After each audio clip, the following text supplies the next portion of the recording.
So welcome to another exciting episode of All Cooked Up. Today I'm going to teach you something very basic, and that's the first thing I started doing when I took up cooking. That is how to make a simple short crust pastry. Very easy, you can learn it in a few minutes. So let's get started.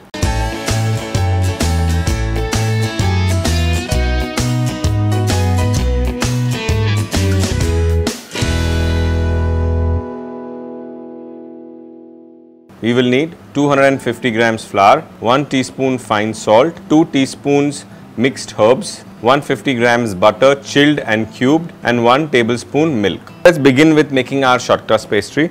We will take the flour and mix it with the cubed butter, chilled and cubed butter, and to smoothly mix the flour with the butter with your fingertips. We are not making a dough like we would do in a bread, but eventually the product should look like fine sand. What chilled butter does is makes your pastry better, flakier and more buttery. So we are ready now. The flour and the butter have mixed well, and if you bring the camera closer, you will find that the texture resembles sand or fine breadcrumbs, and that's when you know that your base is ready. And you add your mixed herbs. Now this is optional, mixed herbs are optional, but it gives a better flavor to the base of the pastry. If you are making a sweet short crust pastry for a dessert, then you would add sugar instead of the salt and the herbs. We will be adding milk. About 1 teaspoon is fine, but that is an approximate. You see how much you need to bring it all together. I have added just a tad more than a tablespoon, and then you just bring everything together to form a nice dough. So see how beautiful this has come together. You pat it into a round disc, wrap it up in cling film and put it in the refrigerator for about an hour. This allows the butter to settle and spread into the flour so that you get a nice stable pie. So in about half an hour you remove your pastry from the refrigerator. Now this stays in the freezer for about a couple of weeks, so not to worry. You can always make some more and use it as you would want. And then we have a nice dough. Take some non-stick paper and we are going to roll it to the size of your pastry tins. This is the one that I am using today. These are more for individual pastry tins. So this is what we are going to be using.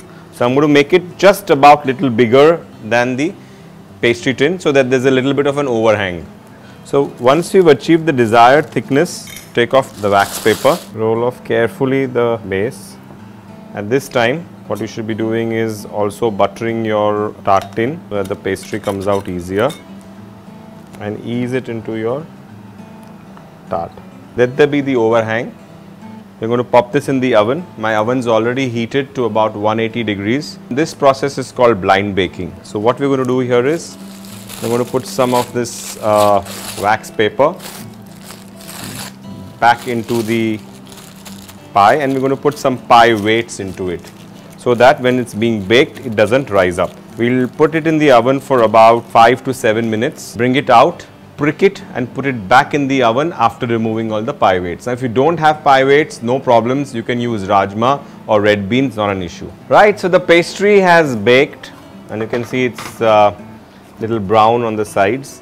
What I can do is take the roller and roll it on top, so all the overhang will start falling off. So thanks for watching me on All Cooked Up, and I hope you enjoyed watching this show as much as I enjoyed doing it for you.